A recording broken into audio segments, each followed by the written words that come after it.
It is currently 1 AM over here in the UK. Something extremely big went down around this afternoon. Canon done a live stream on YouTube announcing the new mirrorless R5 and R6, hence why I'm making this video, because I was not prepared for this whatsoever.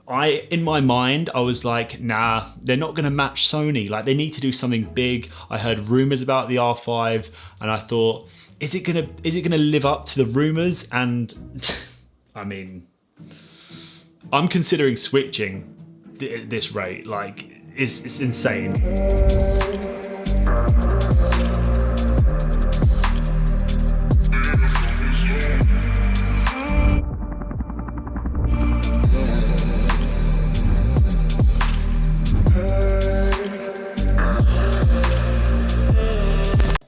Okay, so to be honest, I feel like out of both of these Canon mirrorless cameras, between the R5 and the R6, I think that the R6 is the one to go for, simply because one, it's half the price. Two, I feel like any person who is doing this as a hobby or an enthusiast is more likely to go to the Canon R6 rather than the R5. Okay, if you're a hardcore filmmaker, if you do this and you're earning absolute bank from filmmaking, and this camera, this new R5, is gonna literally change the game for you. And I know for a fact that a lot of you out there and a lot of people have been messaging me on Instagram saying this is gonna change the game, this camera, and I believe so. But there are a few things that I took into consideration when watching this live stream, which is what I'm gonna talk about in this video. And do not get me wrong, I am so impressed by what Canon have done here. Like, it is ridiculous. And Peter McKinnon made a short film using the Canon R5, and it was just some of the shots that were in that short film that he made, I think it was about 3 minutes long, literally looked like they were filmed on a cinema camera, like on a Red or a Canon C200. Like, those shots, I could not believe it. When I was looking at it, I was thinking, there is no way that this crisp image has come out of a little tiny mirrorless camera. Like, it honestly, it blows my mind. I do honestly feel like I need to switch. I'm blown away with Canon, but I don't want to just completely disregard and say, look, Sony aren't going to bring out anything just as good. I need to switch to Canon, because I don't need to. At the moment, Sony's great for me. I've got all my Sony lenses, and yes, Canon have brought out something amazing. Both of these brands are competing with one another, like Apple and Samsung, but all these brands are always competing with one another. And I feel like Sony, they're gonna pull something out of the bag. A lot of people have different opinions on this camera, and I feel like it has completely changed the game. And the fact that this does 8K RAW is a madness. So according to the spec sheet, you are able to record up to 30 minutes of 8K RAW footage in this new Canon R5. On a 64 gig CF Express card, you're only gonna be able to shoot up to 3 minutes. 3. Which means you're going to be able to shoot only up to 13 minutes on a 250 gig CF Express card, which then means you're going to be able to only shoot 51 minutes if you had a terabyte CF Express card, which are expensive. I think they're around $700. I think I might be wrong here, but 51 minutes of 8K RAW footage on a terabyte. I feel like you're gonna have to buy quite a lot of memory to keep up with this 8K RAW footage in this Canon. So these two cameras, the R5 and the R6, is probably one of the biggest releases, if not, I think the biggest release of the decade for Canon, like hands down. I'm gonna be totally honest here, but I much prefer the grip and the way that the Canon EOS R fits in the palm of my hand. I feel like it just fits a lot more snug than the Sony. I also prefer the look of the camera compared to the Sony. And there is another thing that I really, really like about these, which when I first saw this, I was actually mind blown. I was thinking, how has no one done this yet? When you take your lens off, a little window, I don't know if you can see this, Ollie's gonna kill me if I do this, but a little window, when you turn the camera off, closes, covers the sensor. When I first found this out, I was like, my life's been changed. I do not have to worry about anything getting on my sensor anymore. But anyway, back to the topic of discussion, the Canon EOS R5. So you do in fact have IBIS in the body and image stabilization also in the lens. Those things, when they work together, will ultimately act like a mini gimbal inside your camera, because you've got a stabilized lens, you've got a stabilized body. The way that one of the Canon ambassadors, I think she was like a rock climber, she was like an explorer, and she was in this, like literally in and amongst this like massive waterfall. Her friend was like jumping off this waterfall, and she was saying how she doesn't want to bring a tripod along with her. She doesn't want to like go on all these like exploring expeditions and have to like lug along a tripod. This Canon R5, literally you can take a long exposure without using a tripod. I think it was like a 4-second exposure. See, that was one of the things when I saw that, I was like, okay, this is mad, because the amount of times where I've just like been, and you know me,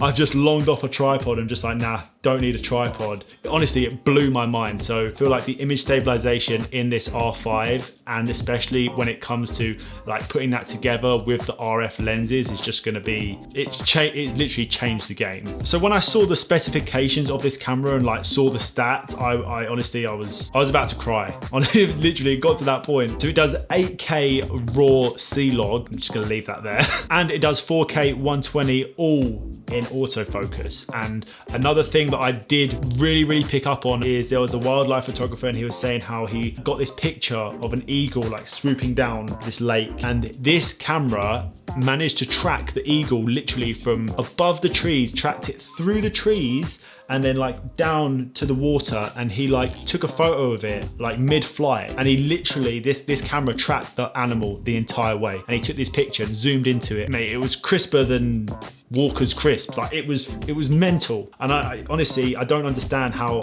a camera of this size can just like have that sort of capability to track such a small object through the trees and then just nail focus. It's incredible. So for all the photographers out there, the Canon R5 shoots at 45 megapixel, which is 3 more than my Sony A7 II. Shit. You're gonna get 12 frames per second mechanical, and you're gonna get 20 frames per second when you're in live view, which again is just... So now let's talk a little bit about the Canon EOS R6. So both of these cameras, as we know, shoot 12 frames per second mechanical, which is a little bit better than the Sony A7 III and the A7 R3. You've also got dual pixel autofocus in both cameras. And in photo mode, you also get human and animal autofocus. And it also has 8 stops of image stabilization, whereas Sony only has 5. So let's go over a few of the differences between the R5 and the R6. As we know, the Canon R5 has a CF card slot and a SD card slot, whereas the R6 has dual only SD card slots. Fair enough. So I did just look this up, but as we know, the R5 has 45 megapixel image sensor like we discussed, and the R6 has a 20 megapixel image sensor. For some reason, I thought it was higher, but that was my mistake. I actually didn't know how many megapixels that the R6 had, but yeah, the R5 has basically double the megapixel, hence why, again, you're paying a lot more for the R5 compared to the R6. As we know, the Canon R5 can shoot 8K RAW and 4K 120, which is just, again, whereas the R6 has a max capability of doing 4K 60, which I think in 2019, everyone was just like hoping and praying for 4K 60. Like everyone was like, come on, bring out a camera that does 4K 60. And now Canon have just like shat out this Canon EOS R6 and have gone, actually, no, let's make it 10 times better. We'll give you an R5 as well, which does 4K 120. And now we're just here like, okay, future's moving way too fast. So now we're coming on to the pricing of the cameras, and let me look this up because I don't want to get this wrong actually, so bear with me. Okay, so the price of the Canon R5, what it says here, will be £4,199, which is 4,849 euros,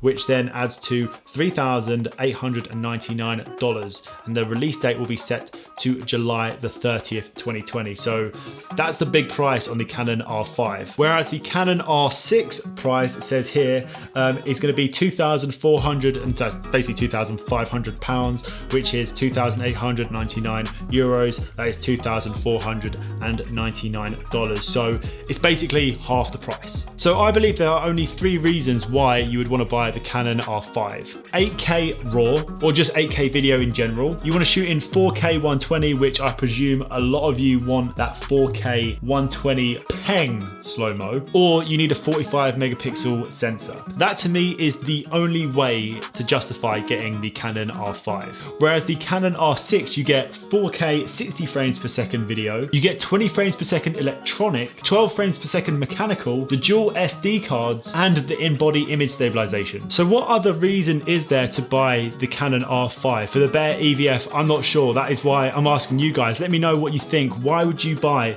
the Canon R5 over to the R6. To me, if you're gonna go out and buy the R5 and use the 8K and use all its like super sexy frame rates, you're gonna have to fork out like at least £1,500 on memory to keep up with it. I hope you guys did enjoy it. If you did, don't forget to leave a like, rate, and subscribe. If you are new, let me know your thoughts on the Canon R5 and the R6. What are you gonna do? You're gonna switch? You're gonna stay with your like Sony, if you're a Nikon or whatever? Are you gonna stick or are you gonna switch? Let me know. Thank you guys so much for watching. Don't forget to follow me on Instagram to be updated with all of my weekly shenanigans, and I will see you all very soon in the next one. Take care. Peace.